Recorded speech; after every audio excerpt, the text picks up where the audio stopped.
Hey everybody, welcome back to another episode of Ask Kati Anything. I'm your host, licensed marriage and family therapist, Katie Morton. I'm so glad that you're here. In today's episode, I'm going to talk about what happens when healing opens doors that we're not ready for. I'll talk about dissociation, OCD, recovery setbacks, and what to do when even therapy feels confusing or unsafe. If you've ever felt disconnected, lost, or like your life has lost its meaning, this conversation might help you find your way back. Without further ado, let's jump into question number 1. This question says, Hello. I was wondering if you could talk about the point at which dissociation is no longer just a symptom to something else and is an actual dissociative disorder. Great question. Like when does using it as a coping mechanism turn into something more? Over the last couple of years, it has increased to the point where there are fewer and fewer moments of clarity. I've had moments that I've realized some dissociative symptoms I experience now, I was also experiencing in middle school and high school like 10 to 15 years ago. Like every person, I have my own traumas, but I do remember a few good years where I was very much present in life. And now we're back to a lack of reality that's worse than ever. I've moved recently and cannot go back to therapy for a while. When I do, this is something I'd like to bring up, but I'm wondering how to do so without sounding attention-seeking or like a hypochondriac. Sorry if you've gone over the differences in symptoms versus disorder and I missed it. Thank you. I don't know if I have necessarily. In general, dissociation itself is a coping skill. I don't want anybody to think that coping skills, once they become an actual quote unquote diagnosable disorder, that they're not still coping skills. Okay. Just like eating disorder behavior is a way to cope with something bigger. It's still a disorder. It's still, anorexia nervosa, bulimia nervosa, ARFID or BED, binge eating disorder is one of those, right? Or OSFED, right? The otherwise specified, feeding or eating disorder. So in that, I want you to know that dissociation itself is always a coping skill. It's a way to pull the ripcord on reality. And sometimes it can be attributed to another mental illness. Let's say we have dissociation as a result of our PTSD or complex PTSD. It can be part of that, but not, maybe not quite meet the criteria for a dissociative disorder like DPDR or depersonalization, derealization disorder. And so I guess my answer to this is that dissociation is always a coping skill and it turns into a dissociative disorder when it meets the criteria for that. And that just really depends on the I guess, how common the dissociation is, like how pervasive is it in your life? For those who don't know, when we have a dissociative disorder, it's like you can have DPDR, where it's like we remove from self, we remove from environment. That's essentially what we call dissociation. It falls into that realm. Now, if we find ourselves being so dissociated that we have multiple alters, multiple kind of versions of ourselves, then that's DID or dissociative identity disorder. So it kind of depends on how it shows up for you. But all in all, if you're having dissociation on its own, like more common than not, and it meets a criteria for one of those dissociative disorders, that's when it becomes a disorder. And I would almost argue, I'd have to look up the actual, hold on. Okay, I had to get up and get my DSM because I wanted to give you the specifics about what it means to be diagnosed with dissociative identity disorder or depersonalization, derealization, okay? So for depersonalization, derealization, it essentially is saying that you have to have persistent or recurrent experiences of one or both, meaning removal from self or removal from environment. Remember, depersonalization, removal from self, derealization, removal from environment. And during this, your reality testing remains intact. That's a really important piece because when we're dissociated, we know what year it is. We kind of know where we are. We are aware of our quote unquote reality. We're not in psychosis or anything like that. That's kind of how that weeds that out. We just feel foggy. We feel spacey. We feel removed from our experience a little bit. Now it doesn't say, and this is what I wanted to check for, it doesn't say that it has to last for a certain amount of time. It really just says that it has to happen and it can't be better explained by, anything else. And it causes significant distress. And so overall, I would say that if you are having dissociation, it technically would meet the criteria for DPDR. And so there isn't really a space where dissociation is quote unquote just a coping skill. It would always be it would always meet the criteria for this. As long as, like I said, you're having either removal from self, removal from environment, and during this year, your reality testing remains intact. You like know what year it is and kind of where you are. And then it causes you distress, and it can't be better explained by using drugs or alcohol. That's always something that weeds out diagnoses. But that's how that would be diagnosed. I just wanted to double check. So thank you for allowing me to go get that. And so overall, to answer your question, I believe that you do have DPDR because you have dissociation, but you didn't say that you have different alters. So it's not, you don't have dissociative identity disorder. And I think because of the traumas, that's probably what triggered it. So you probably have PTSD, but then this is also something that has come along with that. And I want everybody to know again that these, like, dissociation is incredibly common. They estimate that at least 50% of adults, I would argue even more, have had at least one in their life. As someone who did not grow up being traumatized, I've had them myself. And it's just these acute situations of stress or upheaval of your life. A lot of things can be out of our control, right? And I definitely can easily recall one, if not two or three situations where I've dissociated. And so I want you to know that it is common. It doesn't mean anything's wrong with you. It's essentially our brain's way of pulling the ripcord on reality to keep us safe. It's when something's just too overwhelming, which unfortunately is really common. Okay, so I hope that answers your question. It sounds like it's distressing to you and that it's, fewer and fewer moments of clarity. Whenever we find our dissociation happening with more and more regularity, my question to my patients and now to you is, like, what's going on in your life? It could be one of two things, okay? If we're dissociating more often than not, it could be that we are in a high stress, high traumatizing area of our life, meaning something crazy is going on. Some shit is going down and we're overwhelmed. And so our body's pulling that ripcord, or our brain is pulling the ripcord rather.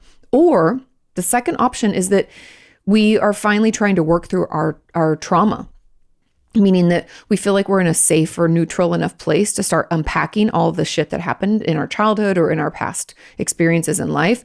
And when we do that, it's overwhelming. And so we dissociate with more regularity. But either way, tell your therapist this is happening. It's something that we can find ways to manage through grounding techniques and things like that. But it is incredibly common. And I believe in your case, it's probably coming from one or both of those types of, either super stressful or we're unpacking it. That's kind of the cause behind it. Okay. Let's move on to question number 2. This question said, this is a really embarrassing question, so bear with me. I want y'all to know this is a safe space. I see some of these sometimes and I'm always like, I'm glad you're here. It's okay to ask those questions. This is a very supportive, loving environment. So it's okay. It says, can suppositories or enemas and things like that be abusive? Traumatizing? As a kid, I had many bouts of painful constipation. There were times I was in so much pain that I ended up in the ER. Ooh, scary. And that can be really dangerous too, just as a random thing. Medical professionals would administer suppositories or enemas, and I would cry and try to fight it. It was painful, invasive, scary, of course. I remember after one session of enemas, I came out of the room crying and my mom scolded me for crying. You have to be brave. Ugh, I'm so sorry. As a kid with many, many chronic illnesses, I've always been told to be brave. I digress. My babysitter, who was abusive to me in other ways, sexual, also gave me suppositories. She laughed when I cried. This is so horrible. I'm so sorry. And then wouldn't allow me into the bathroom so I'd mess myself. Whoa. Why the fuck was that lady watching? Let's get it. We'll keep talking. I'm sure the suppositories were prescribed by a doctor. Me too. The way they're administered is not appropriate. And she may have been acting partially for my medical needs. I know these procedures were done for medical reasons and doctors meant no harm, but it still feels so shameful and intrusive to me.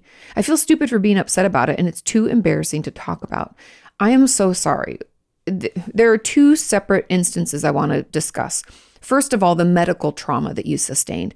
Now, just because doctors don't intend for something to be traumatizing and things are painful, like I'm not comparing this, I'm just giving it as an example. I remember when I was a teenager, I got hit in the toe. I played softball and soccer, but when I was playing softball, I got like a line ball to my foot on my toe and I got an ingrown toenail. And so I had to get that taken out.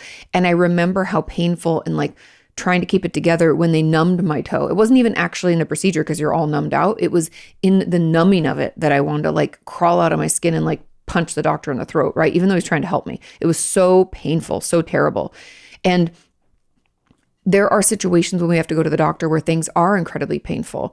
Like if we had a boil or a cyst that needs to be, there's so many things that are scary, painful, and overwhelming. And unfortunately, when we're little, and this is also to do with like your private parts, right? It's really close to your body. It's a very invasive, very vulnerable space for you.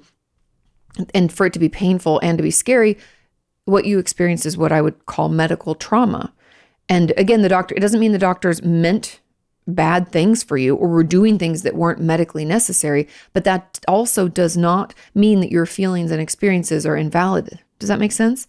That was scary and painful. Did they need to do it? Yes, but it was still scary and painful for you and traumatizing. And so that experience in the ER to me is what I would call medical trauma. It's something I would encourage you to talk through with your doctor, with your therapist, process that trauma, whether that means through EMDR, somatic experiencing, or basic talk therapy, just talking it out in detail. Either way, whenever we're traumatized, that's the best way through it, is to talk it out and process it with a mental health professional. Okay. So that's that scenario. That's the situations where you're in the ER, you had to go to the doctor and they had to give you suppositories or enemas to help relieve the constipation. Okay.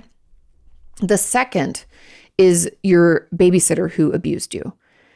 Now, technically, you could still, I don't know when this happened or if you'd want to, but you could still potentially, come after them. You could legally get them because that's child abuse, what happened. And, I'm assuming that you'd have decided not to because you said that she was abusive in other ways, but what she did to you is all abuse. Whether it's through, obviously having to give you the suppositories and like laughing when you cry. It's just it hurts me to even read your words again because it's just so icky, so hurtful, like, what is she, a sociopath? Like you have no care or worry about the child. I don't know. This makes me want to punch her in the throat. So that's a different type of abuse. They're all abusive situations, but one is I guess it's not premeditated or it's not done to cause harm. It's actually done to help you, but that doesn't mean it wasn't scary or hurtful, right? But in the case with your babysitter, she was abusing you like on purpose. That was all abusive behavior. And then not letting you go to the bathroom. That's all just so abusive. I'm so sorry you went through that. And so in general, suppositories and enemas and things like that can feel traumatizing. Because you said, can they be abusive? They can when they're done in an abusive manner, like with your babysitter. However, with the doctor and like it was prescribed by a doctor, those things aren't abusive, but they can be traumatizing. Does that make sense? So when something's abusive, someone is doing harm to us and we are in a protected class, meaning we're a child, we're a dependent adult, we're an elder. And that I'm not saying that you can't have physical abuse like domestic violence. That still happens and that is abuse. So those are all abuse type things. Traumatizing things happen when we fear for our life or safety or the life and safety of someone else, like something that's happening to us or that we're witnessing is just so overwhelming we don't know how to process it and it's incredibly terrifying. That's trauma. And so the suppositories and enemas themselves can be traumatizing. However, your babysitter was abusive. And so the behavior that she did, obviously the suppositories are part of that, but that doesn't, even if they weren't part of it, she was abusive, right? Like you said, she sexually abused you too. And so I hope that kind of teases that out. Again, I'm so sorry you went through that. Know that there's nothing embarrassing. You didn't do anything wrong. Having I think it's called impacted bowels or having the constipation stuff can be really scary and really dangerous. So for anybody out there, if you're struggling with that, please talk to a doctor. It's incredibly dangerous for your health and safety. But I'm so sorry that you went through that and that they abused you in those ways. Moving on to question number 3, it says, Kati, I've been in therapy since February. Okay, this is November. And for the first time, I've started really talking about my complex PTSD and some eating disorder struggles as well. I'm proud of you. I know that can be scary. Ever since opening up that part of my life, I've felt stuck in a very dissociative state. Here we are, dissociation again. Mostly DPDR. Remember, depersonalization, derealization. Removal from self, removal from environment. And I've been struggling a lot with a lot of existential thoughts. It's like once that door opened, I can't seem to stop questioning life and reality. I'm a nursing student with a 4.0 GPA, and I'm trying so hard to stay grounded. But when the things that happen to you feel like they just happened yesterday, even though it's been years, it makes everything feel so unreal.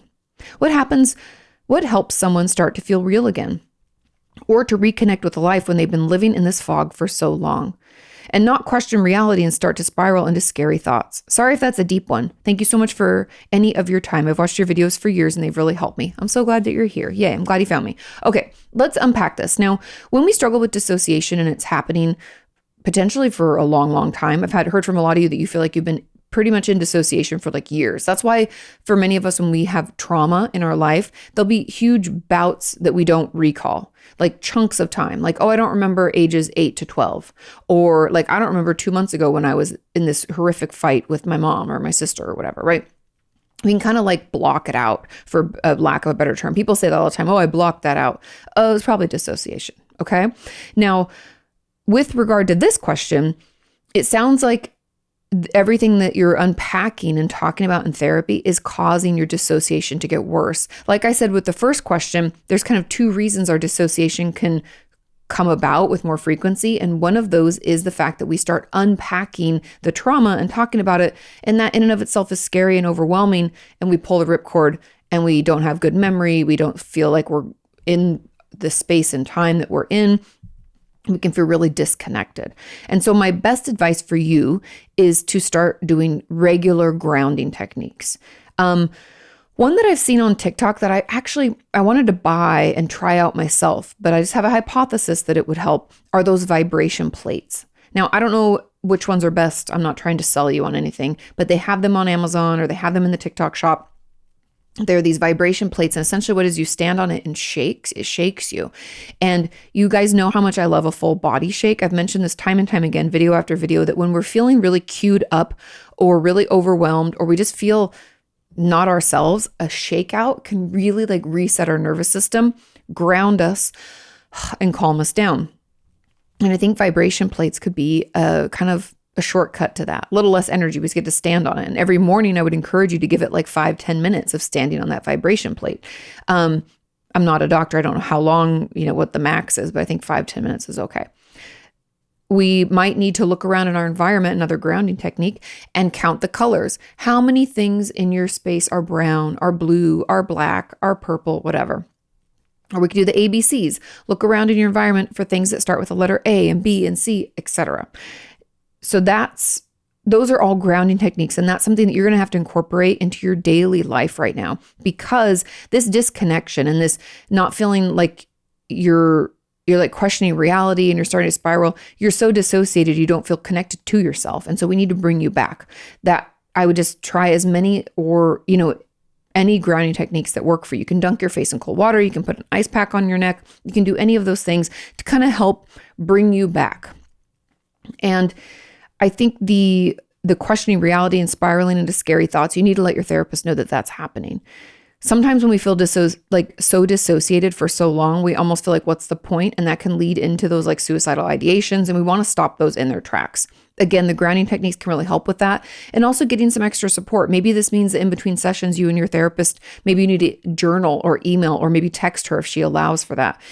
Something to just kind of check in on you, because we kind of feel like we're like, whoop, like just floating off into the abyss. And so I really want you to try some of those grounding techniques. See if you can get like a vibration plate, maybe it'll help you. Or if you can't get a vibration plate, you don't have to. I just saw those and been wanting to test one for a while. But you could just stand up and like stomp your feet and shake out every morning just for the length of a song. Put on a funny song and start stomping out or jumping. Anything to kind of like get that energy out. I actually had read a bunch of research. This was when I was researching for a workshop I didn't end up creating on somatic experiencing, where they encourage people to jump on trampolines because it helps with that. And it helps kind of like get that energy out. There's also like medical benefits. I'm not a doctor, but that's what I went down a rabbit hole into. But if you have a little trampoline, you can jump on that too. Any of those things can really, really help and improve not only your mental health and physical health, but also help you feel more connected so you don't feel like you're spaced out and floating away. Okay? Hang in there. Moving on to question number 4, it says, hey, Kati, can you talk again about transference? In particular, countertransference from therapist to patient? Of course, happy to. Today's episode is sponsored by Blissy. I had no idea a pillowcase could make such a difference until I tried Blissy. I mean, we're on our pillows for hours every night, and it totally makes sense. Blissy is made from 100% mulberry silk, not satin or blends. It's super gentle on your skin and hair. Since switching, I've noticed fewer tangles, less frizz, thank God, and my skin isn't getting those sleep lines anymore. And the best part, it actually stays cool all night. No more flipping over your pillow over and over and over again. Blissy has won awards like Best Gift of the Year. It's dermatologist recommended, and they have so many styles to choose from. Over 99 colors and patterns, including their Wicked and Harry Potter collections. They've sold over 3 million pillowcases, and you can now even pick them up at Target. Because you're a listener, Blissy is offering 60 nights risk-free, plus an additional 30% off. Just go to blissy.com/AskKatiePod. That's BLISSY.com/AskKatiePod and use code AskKatiePod for an extra 30% off. Again, that's blissy.com/AskKatiePod and use code AskKatiePod. Your skin and hair will seriously thank you. Moving on to question number 4, it says, hey, Kati, can you talk again about transference? In particular, countertransference from therapist to patient? Of course, happy to. I have a therapist who told me I'm very like her daughter. That's weird. And sometimes she feels like she's talking to her. What? When she's speaking to me. And sometimes she she shared very personal information about her daughter, including the fact that she has struggled with many mental health issues. What is going on? This concerns me because I myself am struggling with the current eating disorder, and I feel like this is clouding her ability to help me. Yes. To cut a long story short, I know this service isn't right for me. I'm in the UK, so I'm using the NHS, but she won't transfer me to specialist care. In the UK, you need a professional to refer you out. Ugh. I feel like she's not referring me because she thinks I'm like her daughter in some way and doesn't want to let go of me. Could this be true? Oh, we'll talk about this. I've lost a lot of weight since the beginning of our sessions together, and she doesn't specialize in eating disorders. Ugh. Sorry for the long question. I'm just lost about what to do. Please, could you give me any advice about the situation? And I want to add that I haven't asked her to be referred out yet. I just know that should be the process. Okay. She brought up a referral briefly, but hasn't mentioned it again. Okay. A couple of things. Let's talk about what transference is and countertransference and why they happen. Transference in therapy is when I, as the patient, transfer onto you as the therapist a dynamic that I have in another relationship, meaning that I could treat you like my mom or my sister or my dad or my grandparent or my husband or wife, whatever. I take a relationship that I have in another part of my life and I transfer it onto you in our session together so that the dynamic kind of shifts and I'm kind of talking to you like you're that other person, okay? Transference in therapy is incredibly common because we're talking about all that icky, tough stuff, and it brings up a lot of our urge to maybe lash out or respond in a way or maybe shut down. And that's usually our go-to response. And so, when we're talking about our difficult relationship with our mom, let's say, or our dad, it's going to be very natural for our brain to be like, this is happening, and act in that same way that we would if we were talking directly to them. Does that make sense? And so that transference experience is incredibly common in therapy. It's something that as therapists, we're like taught to expect. Okay. So don't think anything's wrong with you for having that transference experience. However, countertransference is when a therapist, instead of being able to hold the space for you, meaning that if you transfer on to them this unhealthy dynamic that you have with your mom, where things escalate and you like blame each other and you start shouting, let's say. As a therapist, we're not supposed to act like that parent. We're not going to shout back or get angry or, try to refer you out or be really reactive. We're supposed to sit with it, to hold the space for you and with you, and make comments like, it sounds like you're really upset and it sounds like this was very triggering. Let's talk about that, right? You hold it, I acknowledge what's going on. Let's move into this and process it versus me reacting. If I react out of your attack, right, your transference, That is what is known as countertransference. And countertransference as a whole really says that the therapist needs to get their shit together. And I mean that in like not in a judgmental sense, but it's like all therapists should be in therapy, I believe. Fight me in the comments. I don't really care.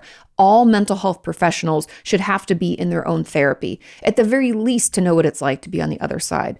At most, to be able to work on their own shit so they don't bring it into your session, because that's what countertransference is. And we're human. I'm not saying that we're infallible and that we'll never experience countertransference, but we should be able to recognize it like it's, oh my God, it's happening, or it happened last session, and we own up to it and we apologize and we work to build over that and to repair. Because therapy is not a space for my shit to show up. It's for you as the patient. You bring all your stuff. I hold it and I help you work through it. Does that make sense? And so that's what transference is and countertransference. And what is happening in this situation is kind of countertransference. It's a weird thing because she's telling you that you're just like her daughter and she feels like she's talking to her. And my guess would be she has issues with her daughter. So I would say this is countertransference, but I don't really know that. So I think you're correct in assuming, I would too, that that's what's going on here, that she can't separate her personal life from her work life, which is very unhealthy. She's sharing personal information about her daughter, which is not okay. And that's also your time that she's taking from by telling you about her daughter, which you're like, I don't even think it's the same as me. And you're struggling with an eating disorder and she doesn't specialize. And so overall, I believe that this therapist is not a right fit for you, and you feel that too. And I think you need to ask her to refer you out. And if you don't feel comfortable being like, I'm not like your daughter, and like, that's fucked up, because that's what I kind of want to say for you. And I understand we don't need to attack people, but you could just say like, hey, you don't specialize in eating disorders and I'm really struggling with it. Can you refer me to someone who does? That doesn't speak anything to her inability to be an effective therapist, which honestly, at this point, I feel like she needs her own therapy because, again, she's bringing her own shit into your session, which is not appropriate. I would ask her to refer out. Now, you asked a question of if she's not referring you because she thinks that you're her daughter in some way and doesn't want to let go of you. That's possible. It's possible that she's like in her own, like working out her own shit in your session again, and that's not okay. And so that definitely could be true. I don't know. We're just guessing, right? The fact that she even said you're like her daughter and has told you that it's all very unhealthy. The dynamic between you and this therapist is incredibly unhealthy and not helpful. You're actually getting more sick. You're saying that like you're losing weight and she's not even doing anything about it. It's like she's not referring you. And so I would just put it on the eating disorder. I'd assume she knows that you're struggling with that. It sounds like maybe she does. I don't know. I'm looking in here. Yeah, because she doesn't specialize. So I would just lean on that. I would just say, I really would like a referral to an eating disorder specialist. I'm really struggling with that right now. Could you do that for me? Just be very direct, very clear. We don't need to apologize. You're not even saying anything about her inability to care for you, which, by the way, she's not able. And I would not encourage you to see her ever again.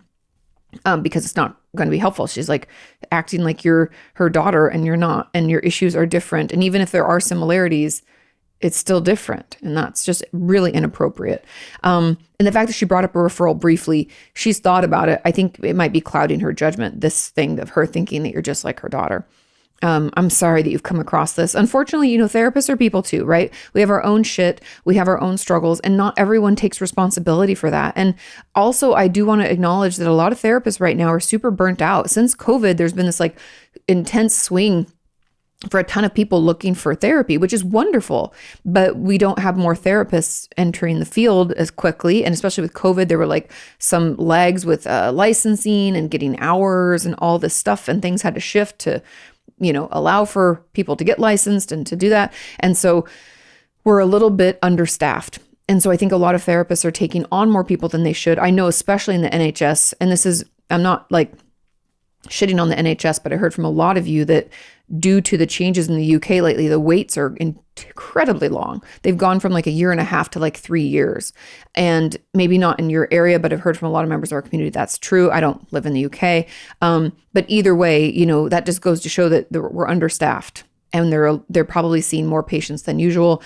I'm not saying this to say like, oh, it's okay that she's acting like this. No, I'm just saying that she probably needs her own therapy and maybe she's on a wait list. You know what I mean? Maybe she's in that 3-year wait list. Let's get a referral to a specialist. I believe that that is going to be the most helpful. And yes, let's get out of this as soon as possible because it is countertransference. She needs to work on her own shit in her own therapy and not bring it into yours. Okay? Let's move on to question number 5. It says, hey, Kati, I was just diagnosed with OCD by my new therapist, and I'm unsure of what to do with this information. My old therapist didn't think I had OCD.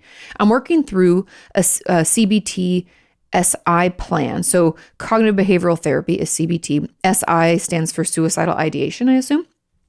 And I'm not sure when or where we can squeeze in OCD treatment. Okay. Do you have any ideas? What are the next steps I can take? I never thought I had OCD, but when filling out the questionnaire, I resonated so much with the questions. I thought these were all normal things to experience, but I guess not. That happens a lot. We'll talk about that.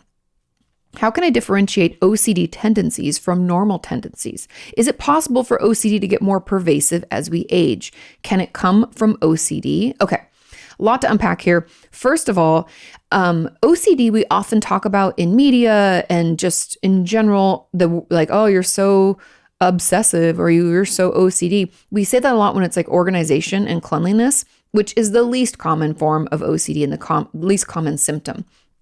The most common being checking, which is like when I have to check things multiple times, or my anxiety builds and builds until I go out and check and make sure my car is locked. That's a good example.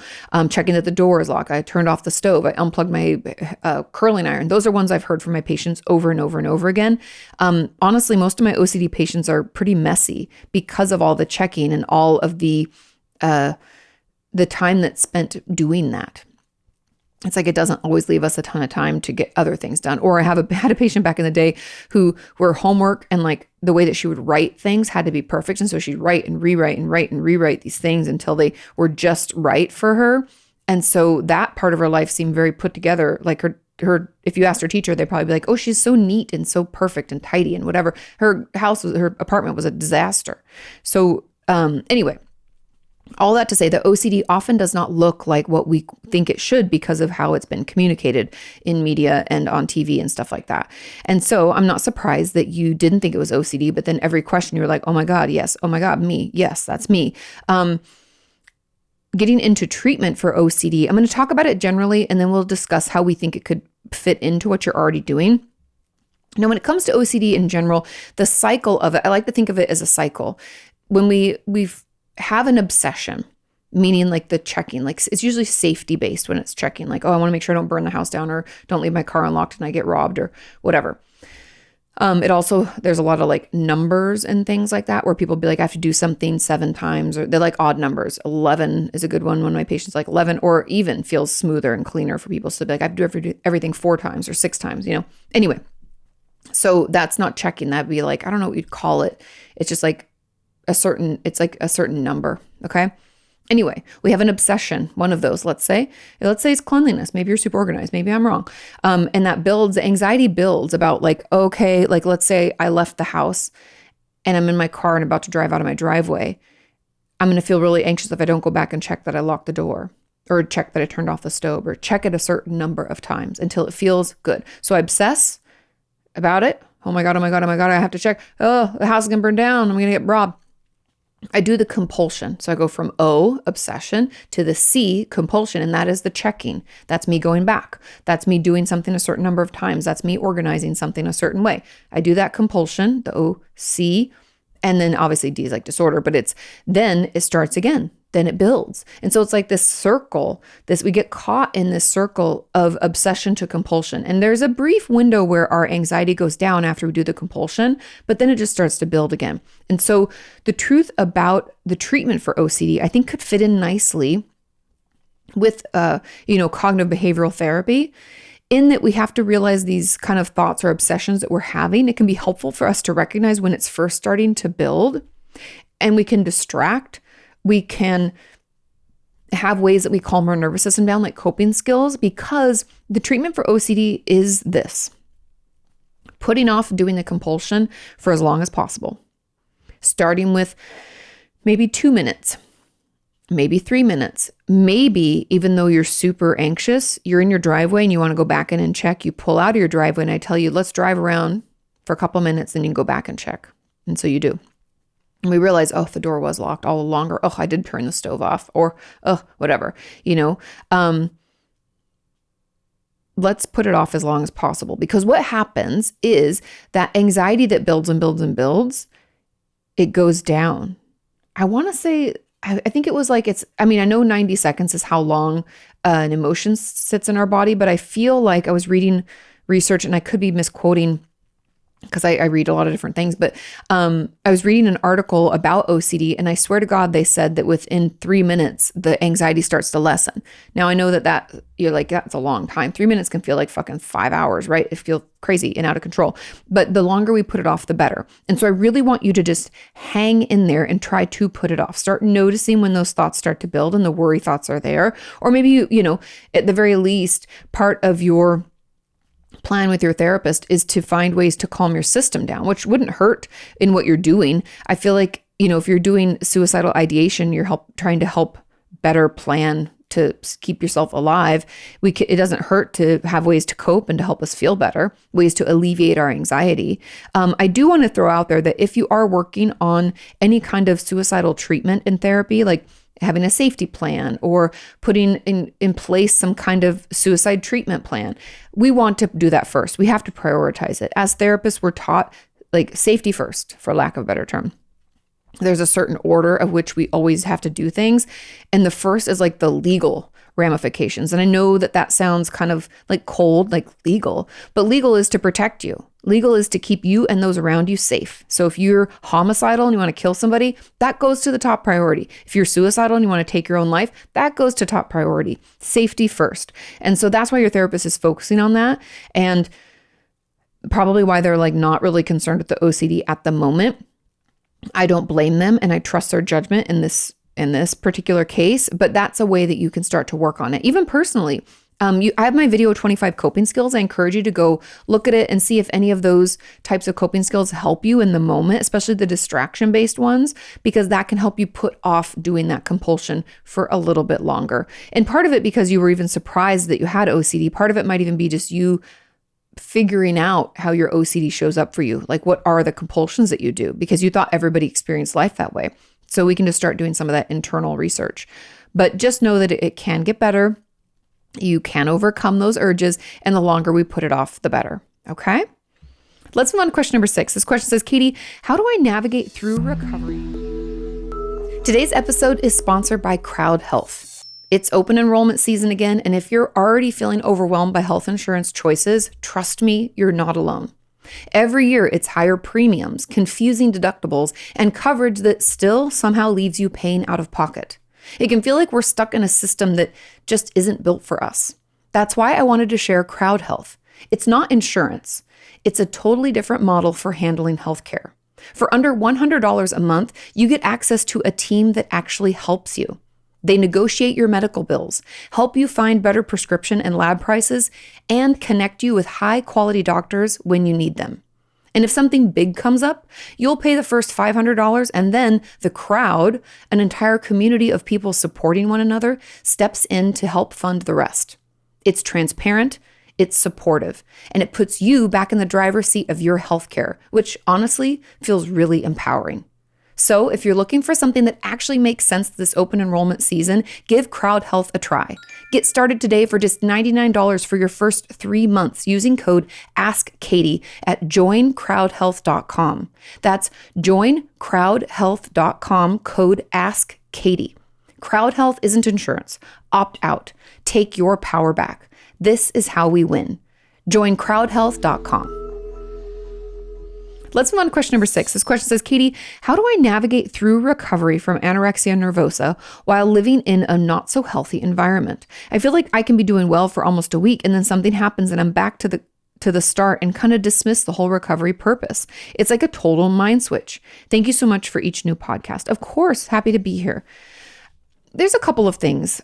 When it comes to eating disorder treatment, it's almost like trauma, where if the reasons that our eating disorder exists are still happening in our life, it's going to be really hard for us to recover. And I don't say it's impossible, but think of it like this, that if I have a rain jacket on, and that rain jacket has gotten so heavy and so uncomfortable, and I just feel sweaty underneath, and God, I want to take it off, but it's still raining. I'm not going to take it off, right? It'll be worse when I take it off. And that's how it can feel when we're still in a situation that has created or supported our eating disorder. That's what it feels like when we're told that we need to get rid of our eating disorder. Because for many of us, our eating disorder is like our life raft, right? It's the thing that kept us distracted from the pain and the overwhelm and the lack of control, the chaos. It's the one consistent. It's the one thing we could control, right? And so I've had tons of patients over the years where a big piece of their treatment and recovery was them moving out on their own, or them, getting a different roommate, or moving back with their family or something to get them out of whatever stressful, hurtful, painful environment they were in. We need to remove that from their world, because otherwise your eating disorder, it's a coping skill. So the reason it exists is still there. And so I just want to throw that out there, that if that is the case, because you said you're not in a healthy environment, if you think that's feeding into your eating disorder, pun intended, then this recovery process can be really tricky. And my goal would be to keep you feeling medium okay. I know that sounds but it's like I do harm reduction with a lot of my patients because I dealt with self-injury a ton as well as eating disorders. And sometimes we go into harm reduction, which really means I'm not trying to get rid of it. I'm just trying to tone it back a little bit so we do harm reduction until I can get you out of this scenario. So then it would be like, how much money do we need to save for you to move, if that's the case? Or how long until your lease is up, right? That's what I had with one patient. We had like 5 months and we had to kind of harm reduction until we could get her out of there. But we had 5 months, so we could hang in there, and like it was a lot of coping skills and ways to manage in the meantime, without trying to completely go into recovery. And I know that sounds like opposite. You're like, Katie, why would a therapist not want me to recover right away? It's not that we don't want you to recover right away. It's that we have to do it when it feels okay for you to actually take those steps. Otherwise, we're removing your only coping skill and you're still in the shitty place, and it's just going to be replaced either with something else, which we don't want, like addiction, self-injury, shopping, gambling, something like that coming in. And we also don't want a different type of eating disorder to show up. Right? We already know what we're dealing with. Let's stick with that. Let's do harm reduction until we can get you into a space where you feel okay enough to recover, where the eating disorder, the purpose that it's there, doesn't exist anymore. That's why over the years, I've always talked about eating disorder treatment being like you're digging down into the root of the root, right? I want to know what situation or group of situations and experiences caused this eating disorder. What are we trying to cope from? What happened in childhood? What happened in our relationship? What's happening now to make us think that this is the only way we can feel okay, the only way we can self-soothe, the only way that we can feel in control? That's what I want to get to. And if your environment is still chaotic and still unhealthy and still abusive, then if I try to take away your eating disorder, you're going to hold on for fucking dear life because it's the only thing that you feel you have. And so I know that can sound really dramatic. I'm not trying to be dramatic, but we really need you to get out of that unhealthy environment, and I need you to move into a healthier one. And that's when we'll start to do the recovery process, because otherwise it's going to keep cropping up. Now, if this not so healthy environment we don't feel is the cause, we're like, that's not really why I have my eating disorder, then I need you to understand like how it's affecting you and how do we mitigate that first. Again, because in order to recovery is hard work, you guys. Recovery from anything. Have you ever tried to change your behavior, stop chewing your fingernails or eat healthier or walk more or get more work done or whatever the thing is? You ever try to change your behavior? Like I've done that a zillion times. I'm trying to think. Even Sean hates to do laundry and he tries to get better at it and keep up with it. It's hard. And the consistency is even harder. And it's really uncomfortable. And a lot of times we just don't like doing that thing. And we find ourselves putting it off.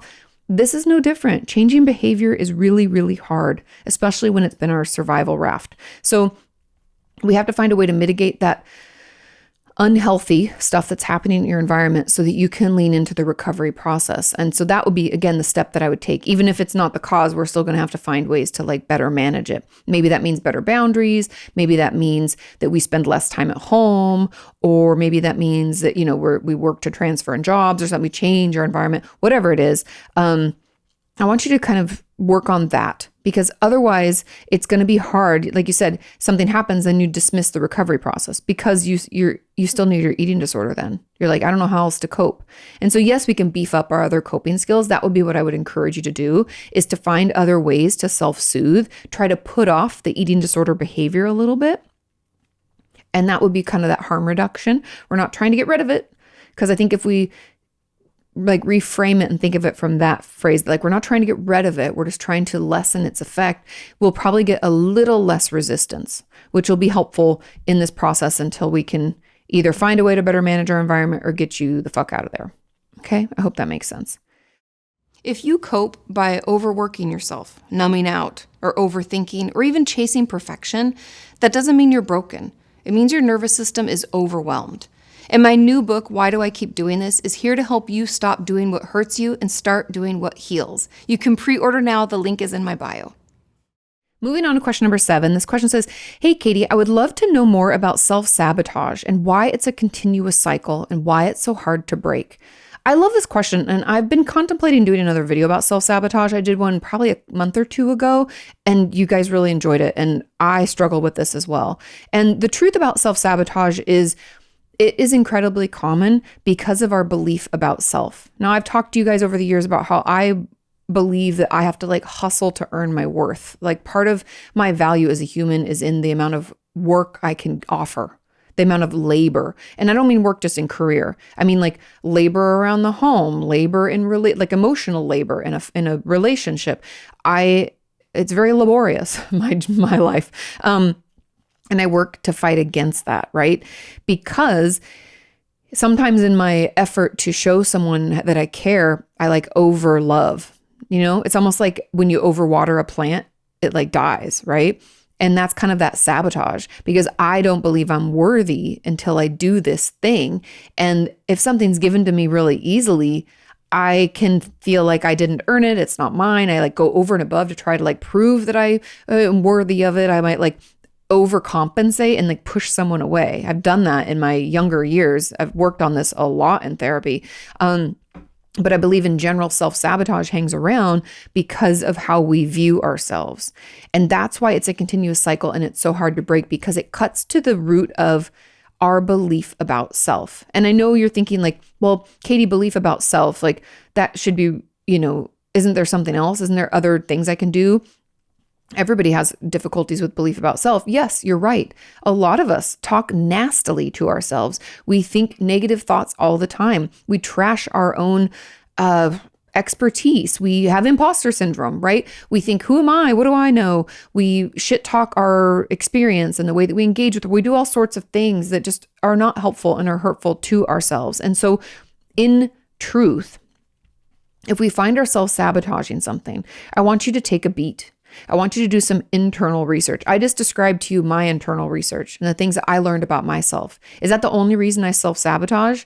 To be truthful, it always comes back to that. Yes, that root comes. But for some of us, we might have multiples. You might be like, I self-sabotage because of imposter syndrome. I self-sabotage because, I don't know, like, because it's still belief about self. I'm having a hard time thinking that it would be more than one thing. You might see it showing up in different ways. I encourage you just to start noticing the ways that you sabotage yourself. I still would think that it comes down to one belief about self, but for you, if it's multiples, everybody's different, right? So I want you to just get curious. How does self-sabotage show up in my life? What do I do that's like harmful for me and my experience and the things that I want? How am I getting in my own way, right? It's like, I was talking to somebody the other day. I don't know if anybody remembers these. I loved these as a kid, and this might be weird and it might just be my age, but we called them water weenies. Horrible name, but these were like little toys you would get. They were like tubes, plastic tubes that were filled with water. And if you squeeze them, they would shoot, and you could like squeeze them and it would keep moving and it would just roll. The plastic would roll with this liquid inside. I don't know. I love them. I don't know why. Hang with me. the thing about this is that like the more you squeeze that water weenie, the farther it would shoot out, the faster it would go. And life is like that. Sometimes when we want something so bad, we can like squeeze it so hard and it goes farther away, right? It's like those finger traps. The more we pull away, the harder it grips to your fingers. And I feel like self-sabotage is kind of like that. It's like the more that we want something, sometimes the more we can get in our own way, the tighter we can grip, the more we can try to control, the more we can follow up until someone's like, I guess they're a little, I don't know if I really want to work with them, right? We can like ruin a deal before it's come to fruition, or we can ruin a relationship. Are you sure you like me? I know I was really difficult. We can be so worried about ourselves, so unsure of who we are and our value that we sabotage, that we get in the way, that we make somebody think that maybe we aren't good enough, or we prove ourselves correct by doing the things that we shouldn't do because it wasn't really helpful, if that makes sense. And so in general, self-sabotage to me always comes down to our belief in self. And so my encouragement for you, and this is what I've done to try to get better, I'm not perfect, right? I'm working on it, is to notice how I talk to myself. Now, in my case, self-sabotage showed up in the fact that I felt like I always had to earn everything. So if something came too easily, I was like, wait. I was super suspicious. It didn't feel right. I talk about this actually in my new book, Why Do I Keep Doing This? Available for pre-order now. Comes out December 9th. Link in description. However, I would just get in my own way and like feel like I had to hustle more and more and more, even though I'd already done the work. Like I'd edit and re-edit and look through things and feel like, oh, I need to do more. And oh, this person did me a favor. I owe them forever. I need to, show them how appreciative I am. And it would end up not looking good. It'd make me feel worse about myself. It'd sometimes make me look stupid or desperate. None of those things of which I want to be perceived as, right? And so I had to realize that mine comes from that root. And then I had to start to relearn self-worth. And that's easier said than done, but it's not that difficult. It's all in the conversation that we have with ourselves. And it means that sometimes when I feel like, oh, I just need to do a little bit more for this project, or I need to talk to this person and tell them thank you again, I have to recognize, whoa, in my head, I'm like, Katie, wait. That's that behavior you don't like. That's that shit you used to do that didn't get you what you wanted. What if we just held? We already said thank you. Once is enough. You've already done the work. It's finished. Let it go. And then sit with that discomfort for a little bit. And I can tell you with 100% certainty, me personally, that discomfort went away. Didn't last for very long. Usually it's like a day or so. It kind of hangs around. And I'm like, oh, I should do. And then it might pop up a couple days later where it's like, oh, you should do this. And you're like, no, we talked about this. You say to yourself, nope, I already figured this out. We're not going to do that.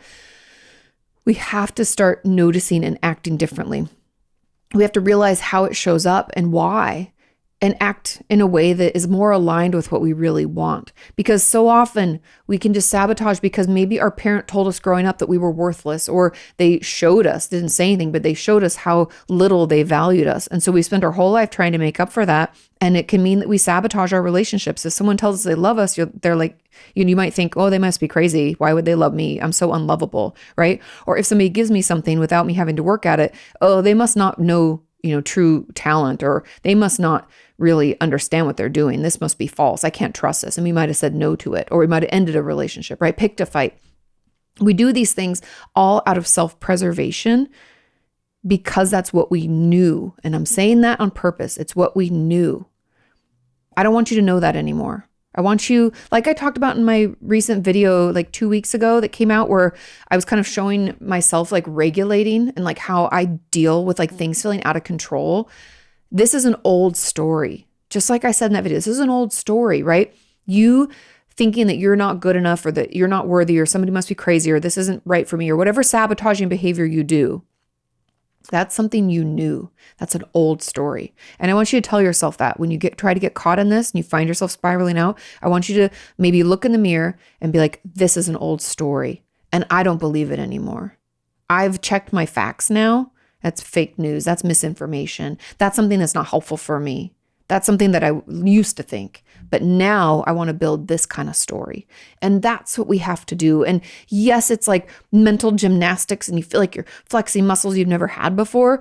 But in my experience, that's the way out of self-sabotage. And I might make a whole video about this because it is so common and it is so hard to break. And it really, gets into the root of who we think we are. But I want you to know that it can get better. I am proof that it can get better. Am I 100% healed from it? No. But I would say I'm a good solid 75%. And I feel like that is like, woo, like gold star, right? So hang in there. Give some of that a thought. I hope this is helpful. If you have a follow-up, let me know. I know I kind of went on a tangent there, but it does get better. Moving on to question number 8. It says, "Hi, Kati. Thanks for all that you do. My question is, I struggle with massive changes of mood lately. I run a lot. I go biking and hiking. When I'm active, everything is okay." Interesting. We'll talk about this. "But I tend to consider resting as a waste of time. Then I become really tired. When I miss one training, I feel depressed for days. I tried to see a therapist who talked about dopamine addiction. I don't know what to think. Thank you for everything. And sorry, English isn't my first language." Your English is impeccable. Now, let's talk about exercise addiction. I would not say dopamine addiction. I might say endorphins, adrenaline, but I wouldn't even call that addiction. This is exercise addiction. Okay. As a recovering exercise addict, I used to run all the time. Essentially, if I felt like I was keeping active and running, I mean, it was kind of ironic because I was like running from the things that were chaotic in my life. And I wrote about this in I think many of my books, but my newest book, Why Do I Keep Doing This? I write about it too. I think it's in Are You Okay as well. But I used to run to cope with feeling overwhelmed, to cope with feeling chaotic and stressful when things felt real. My dad was sick for many, many, many, many years until he passed away when I was 24. And probably for like 5 years of my life or 6 years, I would run to deal. And so I started running like just every day. And if I didn't run, I feel overwhelmed. And that's what's happening here, okay? And I know you might be like, Kati, your situation is different. Am I wrong? Are you exercising to cope? Because you said if you don't, you feel depressed for days. So are we like physically running from our depression? It's quite possible. And there's a reason that we do it, okay? I want everyone to know who struggles with exercise addiction that we do it for a reason. Exercise in general does boost feel-good chemicals, endorphins, adrenaline, dopamine. It gets all the good things going in our body. And there's actually research to prove that if we work out for, I think it's like 25 to 30 minutes or something, it improves our mood for up to 12 hours. Okay, so if we work out for an hour, we can get a good 24 and we can be feeling better, which is probably why you were feeling a little bit better. There is improvement there. However, when we do it so that we don't feel anything, this is our coping skill, this is our numb out, it ends up being detrimental. This is when people, like I had a guy that I used to work with who used to run like these crazy amounts. I won't even say numbers because that can be triggering, but he would run crazy amounts and then he tore his ACL and had like kind of a spiral out. He really had a tough time. And I think it's because he was doing it to cope versus what we need to be doing is, yes, we can exercise. I would never say exercise is bad. I just told you how it's actually good for our mental health. But we also, with our exercise, need to have rest days so our body can heal from all the effort it's putting out for you, and that we can get better sitting silently with ourselves, processing the experiences we're having, acknowledging the emotions that we're feeling, and becoming a better, more connected person. Because exercise can be disconnection if we're doing it in this way. And so I think that's why you're having these massive changes of mood lately, because your body needs rest. You said you're exhausted and you become really tired, probably because you're like pretty much running on adrenaline, right? You have no energy left. You might even be sore. You might have injuries. Your body's just like trying to push through because you're forcing it to. So you're tired. You need to rest. Also, if you're kind of going in and out of doing all these things, it's like we might feel a little bit better than that. Those endorphins or whatever wears off pretty quickly and we have to feel like we do it again. It's like that addiction, right? It runs out. We have to do it longer. We have to do more to try to feel better. And so your mood is like, I really want to encourage you. I don't know if you have a therapist. I know you said you're not in the States, or English isn't your first language. You didn't say you're not in the States, but English isn't your first language. But if you can find a therapist who specializes in eating disorder treatment, they'll be able to work on this with you, because exercise addiction is part of a lot of eating disorder treatment. I can't tell you the number of patients I have who struggle with stuff like this. And so I don't think it's dopamine addiction. I think we have exercise addiction. I have an old video about it, but I think the thing is, it's almost like with shopping addiction. There is research to prove that it does make us feel better for a short period of time. And that makes it so that we want to do it over and over and over and over and over again, hence what you've gotten yourself into. But we're going to have to repair our relationship. The goal is not for you never to exercise again. Like I said, exercise is good for our bodies. However, in excess, it's detrimental. Like anything. And too much of anything is not good, right? Too little of anything, not good. We want just that sweet spot. And so we have to repair your relationship with your body, with your mind, and with exercise as a whole. And so I really want to encourage you to, I guess for now, until you can find a therapist that's a good fit, I want you to start journaling a little bit about what comes up for you. Like when you do take a rest day, what do you tell yourself about that? Like right now, today, as I record this, is one of the days I don't exercise. I personally can only exercise every other day. Sometimes I'll double up if I feel I have the energy, but it's usually every other day. And that just feels good for my body. I don't feel like I'm overdoing it. I don't feel totally wiped out. I also have been feeling tired lately, and I want to honor that. That can be triggering for us, but hang in there. You can get better. If I can get better, you can get better. I want you to recognize like what you tell yourself about taking breaks, because you said that you think that rest, what did you say? Rest is a waste of time. I did this interview, this is years ago. I'll just summarize it for you. But one of my friends, Malik Ducard, who I love very much, he used to work at YouTube. Now he's at Pinterest, great friend of ours. I interviewed him on the channel when I was talking about burnout, and he was discussing, or he was sharing a story. A mutual friend of ours had told him this story, and it was really impactful. And this mutual friend used to competitively ski. And so he would, train and train and train. And he had shared that rest was actually the most important part about winning and medaling, because he was like a potential Olympian and was going for the Olympics. He said the difference between someone who medaled and someone who lost out was dependent upon who rested. Because if our brain and our body is not fully rested and ready for competition, we can't give it our all because we don't have it. And so he was saying, if you want to win at life, you actually sometimes just need to rest so that you're ready for the competition. Now, I know in your case, you're like, Katie, I'm not competing, but that's not what this is. That just goes to show you that your body cannot keep doing this. Every time you work out, when you don't rest, you're depleting it more. So the next day, instead of being able to give 100%, you can only give 90 and then 80 and then 70. And you might even feel like you're getting weaker because your body can be eating your muscle to help it continue to exercise. I don't know if anybody's told you about that, but that is true, and you can look it up. But just keep that in mind. And I want you to journal about why you think rest is a waste of time. Where'd you get that belief from? What supports that belief? What doesn't support that belief? Do we only look for things that support it?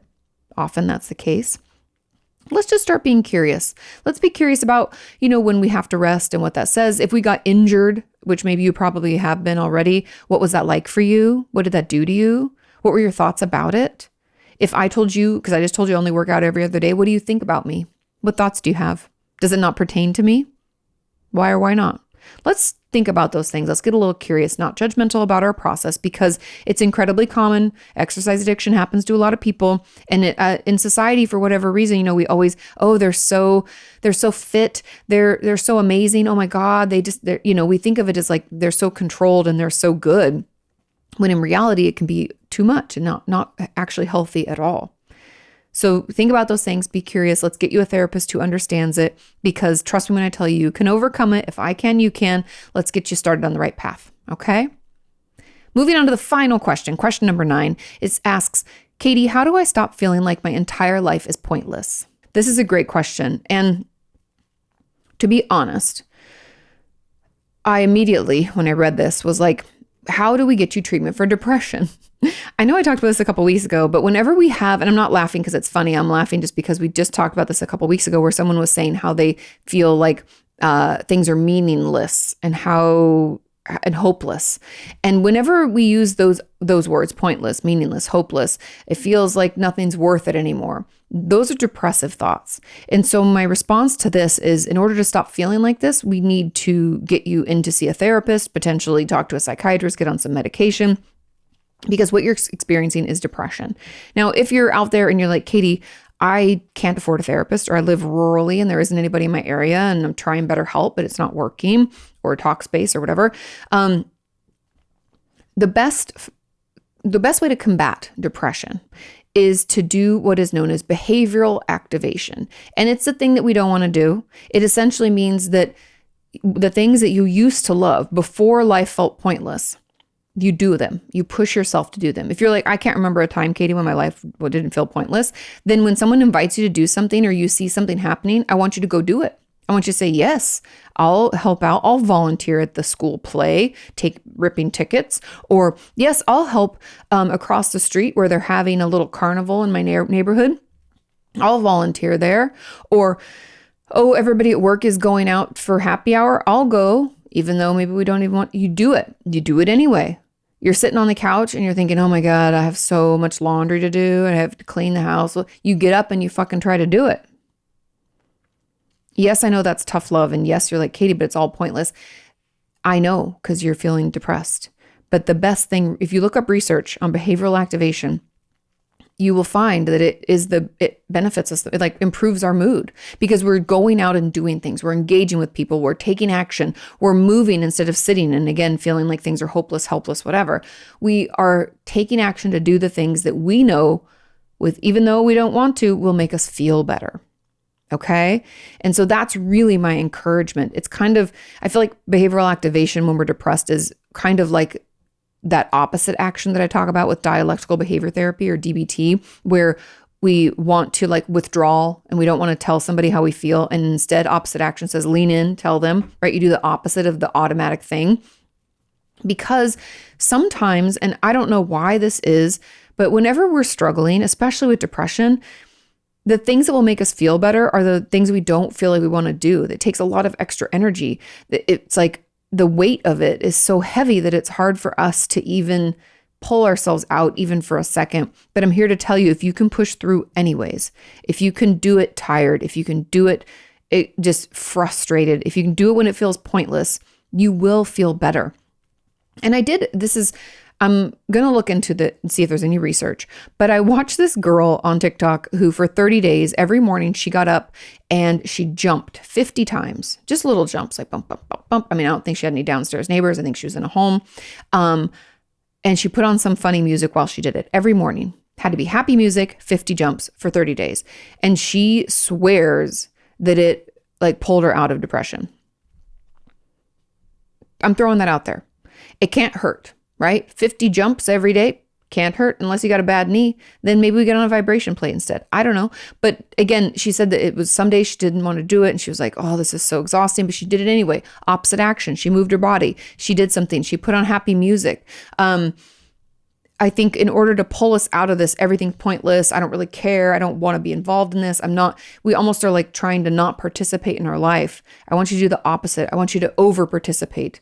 I know that you don't want to. I know it sounds terrible, but that's the point. We have to get ourselves out of this. And the only way to break a pattern is to act differently. And so if we feel like every day we're going in a cycle, feeling pointless, I want you instead to act differently. Try something else because it's not working, right? And I wish I had some magic wand that was like, shoop, now everything feels like it's worthwhile. That's just not how life is. But what you're suffering from, I believe, is a symptom of depression.